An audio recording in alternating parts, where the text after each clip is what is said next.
ETF index mutual funds నేర్చుకుని stock మార్కెట్లో రాణించాలనుకుంటున్నారా? వెంటనే ఈ నెంబర్కి కాల్ చేయండి.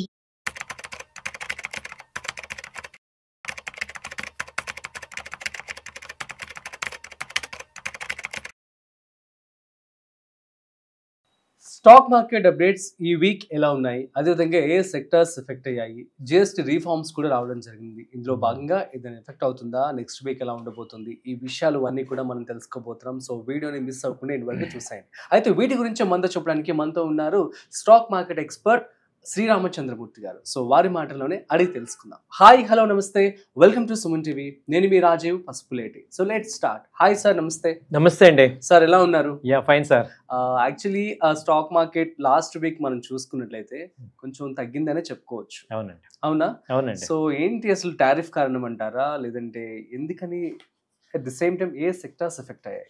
యాక్చువల్గా ఏంటంటే ఇప్పుడు మనకి ట్రంప్ టారిఫ్ అనేది మనకి ఏప్రిల్ నుంచి తెలుసు. ట్రంప్ టారిఫ్ చేస్తున్నారు, అవును. అందరి మీద వేశారు. 25% ఎక్స్పెక్ట్ చేశారు.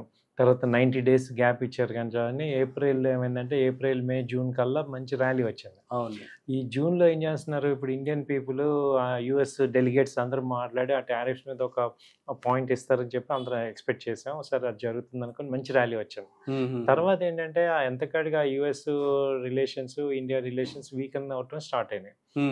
ఇమ్మీడియట్గా అన్ఎక్స్పెక్టెడ్గా ఏమైంది, ట్రంప్ గారు ఇంకొక 25% అడిషనల్ యాడ్ చేయటం అనేది అసలు అక్కడ మేజర్గా ఫ్యూయల్ బర్నింగ్ అయిపోయింది అనమాట. సో అక్కడి నుంచి ఏమవుతుందంటే మార్కెట్స్ రియల్గా ఇండియన్లో ఉన్న స్ట్రెంగ్త్ ఏదైతే ఉందో, మ్యూచువల్ ఫండ్స్ బయింగ్ కానీ లేకపోతే రీటైల్ క్లయింట్ బయింగ్ కానీ ఇదంతా కూడా సస్టైన్ అవుతుంది. But at the same time FIA portion ఏదైతే ఉందో వాళ్ళు కంటిన్యూగా సెల్లింగ్ చేసి బయటకు వెళ్తున్నారు. ఓకే. దానివల్ల ఏమవుతుందంటే ఇండియన్ మార్కెట్లో ఆ వ్యాక్యూమ్, ఆ గ్యాప్ అక్కడ మెయింటైన్ అవుతుంది. సో దానికి సపోర్టింగ్ ఏం చెప్తున్నారు, మొన్న రీసెంట్గా ఈయన మోడీ గవర్నమెంట్ అంతా కూడా ఏం చేస్తుందంటే instead of talking to US people, వాళ్ళు మిగతా ఎక్స్ప్లోర్ చేస్తున్నారు. అంటే వాళ్ళ ఇండియా మీద బ్లేమ్ ఏం చేస్తున్నారంటే ఈ పాకిస్తాన్ ఇండియా యుద్ధం వచ్చి మేము ఆపామనేది ఆయన ఒప్పుకోవట్లేదు ఇండియన్ గవర్నమెంట్. అందువల్ల వాళ్ళ నెగిటివ్ అవుతున్నారు. అంతా ఒక ఇగో క్లాషెస్ నడుస్తుంది. రెండోది రష్యా ఆయిల్ కొంటున్నామని. రష్యా ఆయిల్ కొనటం అనేది అందరికి తెలిసినా కానీ బట్ చైనా ఎక్కువ కొంటుంది. ఇదంతా అండర్లైన్గా ఏదో ఒక గ్యాప్ అయితే వచ్చింది. యుఎస్కి ఇండియాకి గ్యాప్ని పవర్ఫుల్ కంట్రీస్కి ఏదైతే గ్యాప్ వచ్చిందో అది మనం గ్యాప్ని సాల్వ్ చేసుకోవాల్సింది పోయి మనం డైవర్సిఫై అవుతున్నాం. సో దీన్ని కూడా వీళ్ళ స్ట్రాటజీ ప్రకారం చూసుకుంటే ఇప్పుడు ఎంతవరకు భయపడతాము ఒక కంట్రీ కానీ కూడా అనుకోవచ్చు. సో ఈ లోపు ఏం చేస్తున్నారు, మన గవర్నమెంట్ మోడీ గారు చైనా వెళ్ళారు, బ్రిటన్తో రిలేషన్ పెట్టుకున్నారు. చైనా, జపాన్, తర్వాత ఈ బ్రిక్ కంట్రీస్ అన్నిట్లో ఉన్నాయి. సో దీంతో ఏమందంటే యుఎస్ మనకి ఒక బిగ్గెస్ట్ సోర్స్ అనమాట. అంటే ఇప్పుడు మనకి గ్లోబల్ చూసుకుంటే అటు రష్యా అంత ఇంపార్టెంట్, యుఎస్ తో కూడా అంతే టైస్ ఉన్నాయి. బట్ ఈ ట్రంప్ గారి యొక్క మూర్ఘత్వం అనండి లేకపోతే డిప్లొమసీ, రాంగ్ డిప్లొమసీ అనండి, భారత్ గ్యాప్ వచ్చింది. దానివల్ల పెయిన్ ఎక్కువ భారత్కు ఉంది ప్రెసెంట్. ఆబ్వియస్లీ అది మార్కెట్ అబ్జర్వ్ చేస్తుంది, అది చూపిస్తుంది ఇక్కడ. అయితే ఏంటంటే అన్ఎక్స్పెక్టెడ్గా ఆశ్చర్యకరమైన విషయం ఏంటంటే టూ మచ్ ఫాల్ అవ్వట్లా. యాక్చువల్గా అయితే ఈ పాటికి చాలా ఫాలో అవ్వాల్సిన భారత్ మార్కెట్. సో అంటే ఇవాళ మనము 4th ఎకానమీ, లార్జెస్ట్ ఎకానమీ అంటే ఊరికే ఒక ఫ్లూక్లో రాలేదనేది ఇప్పుడు ఉన్న పరిస్థితిలో అర్థమవుతుంది. అంటే we're really facing a tough challenge. But still the market is showing that it is discounting further, observe చేసుకుంటుంది. సో విపరీతమైన ఫాల్ ఇప్పుడు రాలేదు. అంటే దీన్ని బట్టి ఏమవుతుందంటే ఒక ఫండమెంటల్గా మన భారత్, ఇండియాకి ఒరిజినల్గా గ్రిప్ ఉంది. బట్ ఇది ఇది వాళ్ళు కూడా ఏం చేస్తారు, అయితే మనం చేసే మంచి పని ఏంటంటే మనం రియాక్ట్ అవ్వట్లా. ఓకే, పేషెన్స్గా వెయిట్ చేస్తున్నాం, let the people will understand అని. సో ఇంకొక 6 months 3 months అయితే ఏమవుతుందంటే ఇండియా యొక్క ఇంపార్టెన్స్ గ్లోబల్కి అర్థమవుతుంది. ఎప్పుడైతే అర్థమైతే ఇప్పుడు ఇండైరెక్ట్గా ఏం చేస్తున్నారు, పీస్ టాక్స్కి జెలెన్స్కీ కూడా మోడీ గారికి ఫోన్ చేశారు, అలాగే రష్యా వాళ్ళు కూడా రమ్మని పీస్ టాక్స్ జరుగుతుంది. మెయిన్ యుఎస్ మెయిన్ పర్సన్ ఆయన ట్రంప్ గారి దృష్టిలో ఏంటంటే ఈ యొక్క వార్ ఆగాలి అనే పాయింట్, ఆయనకి నోబెల్ ప్రైజ్ కావాలనే పాయింట్, రెండు ఉన్నాయి. సో అది మరి తొందరగా తీరాలని కోరుకుంటున్నాం, ఎందుకంటే అది అయితే ఈ మార్కెట్స్ అన్ని కూడా కొంత డిస్టర్బెన్స్ అవ్వదు. సో ఈవెన్ యూఎస్లో కూడా ఇప్పుడు రష్యన్ వాళ్ళు ఇండియా మీద చూపించే దానికి ఆటోమేటిక్గా కౌంటర్ వస్తుంది, ఇండియాకి ఒక సింపతి వస్తుంది. సో వీటన్నిటి ఒత్తిళ్ళ మీద ఇండియాకి వాళ్ళు సపోర్ట్ చేయడం స్టార్ట్ చేస్తే కానీ మళ్ళీ అవదు. లేదు కంప్లీట్గా వాళ్ళు ఏంటంటే యూఎస్ని ఇగ్నోర్ చేయడం అంత అంత మామూలు విషయం కాదు. అవును. ఇది ఊరికే అంటాం కానీ యూఎస్ని ఇగ్నోర్ చేయటం కానీ దాని యొక్క సూపర్ పవర్ని ఆల్టర్నేట్ తీసుకురావటం కానీ అంత మ్యాటర్ కాదు. ఎందుకంటే మేజర్ కంట్రీస్ అన్నిటితో మనం యూఎస్తో డిపెండ్ ఉన్నాం. టెక్ కంపెనీస్ కానీ ఇండియన్ టెక్ అంతా కూడా యూఎస్ మీద ఉంది. ఇప్పుడు రష్యా మీద ఓన్లీ డిఫెన్స్ ఆయిల్ మీద ఉన్నాం కానీ అదొకటి సరిపోదు కదా గ్రోత్కి. సో యూఎస్ నుంచి మనకి చాలా ఈ టెక్ సాఫ్ట్వేర్ సంబంధించిన అవన్నీ కూడా యూఎస్ నుంచి వస్తున్నాయి. కాబట్టి ఏంటంటే ఈ బైపోలర్ లాగా మనం ఈ గవర్నమెంట్ ఇంకొంచెం ప్లాన్ చేసి వాళ్ళతో కొంచెం నార్మలైజ్ చేస్తే కానీ ఈ యొక్క ఇది అవ్వదు. But hopefully it will come in 3 months time. Okay. So మరి దీన్ని బట్టి మరి నెక్స్ట్ వీక్ మార్కెట్ అప్డేట్స్ ఎలా ఉండబోతున్నాయి?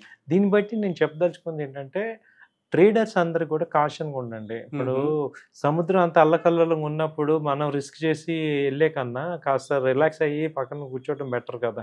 అవును. సో మనం ఏంటంటే మన దగ్గర ఉన్న డబ్బులు చాలా తక్కువ అమౌంట్ ఉంటాయి రీటైల్ క్లయింట్స్ అందరికి. సో మీకు ఏంటంటే ఊరికే ఇన్వెస్ట్మెంట్ చేయండి కొంచెం మంచి కంపెనీస్. ఇప్పుడు బాగా తగ్గిన కంపెనీస్ని మనం ఇప్పుడు మీరు ఇవాళ నేను 1 వర్షన్ ఇలా మాట్లాడుతున్నా, ఇప్పుడు నెక్స్ట్ 5 years గ్యాప్ తీసుకుంటే ఇండియాని ఆలోచిస్తే ఏంటంటే ఇప్పుడు 5 years బ్యాక్ ఇండియా వచ్చి 1 trillion ఎకానమీ, ఇవాళ 5 trillion. నెక్స్ట్ 2030కి 10 trillion ఎకానమీ అవుతుంది.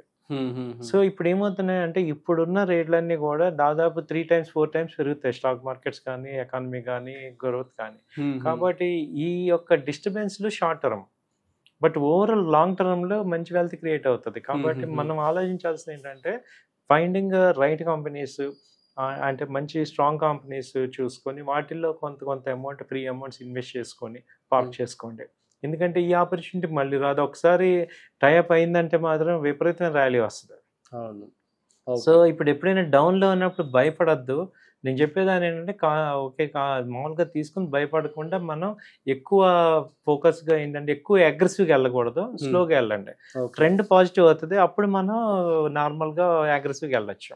సో ఇప్పుడు ట్రెండ్ అంతా డౌన్ ట్రెండ్ ఉంది, అలానే డౌన్ ట్రెండ్ కన్ఫర్మ్ కాదు, కంటిన్యూ అవ్వట్లా, ఒక రేంజ్ టు డౌన్ సైడ్ ఉంది. కాబట్టి ఏంటంటే మంచి కంపెనీస్లో ఇన్వెస్ట్ చేయండి, ట్రేడ్ తగ్గించుకోండి, రిలాక్స్గా ఉండండి, అంతే అంటారు.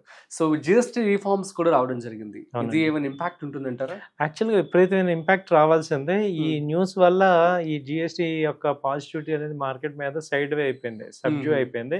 బట్ డెఫినెట్గా ఇంపాక్ట్ ఉంటుంది, పాజిటివ్ ఇంపాక్ట్ ఉంటుంది.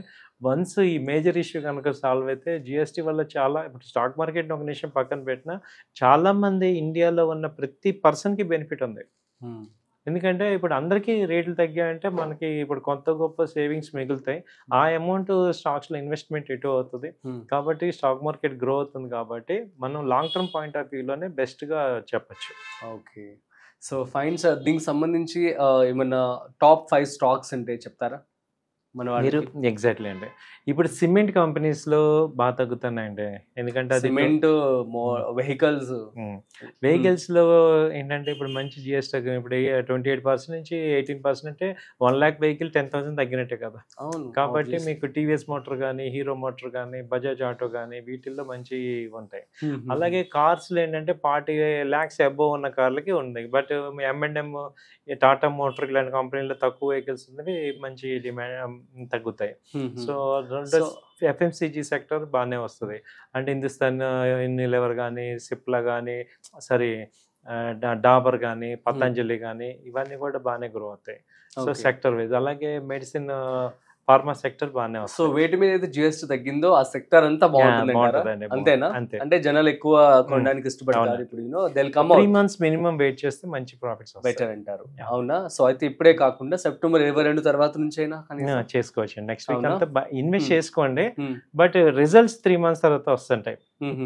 సో దేర్ ఈస్ ఒక డౌట్ అనమాట, చాలా మంది రేస్ చేస్తున్నారు ఇంటర్నెట్ లో నేను చూస్తున్నాను.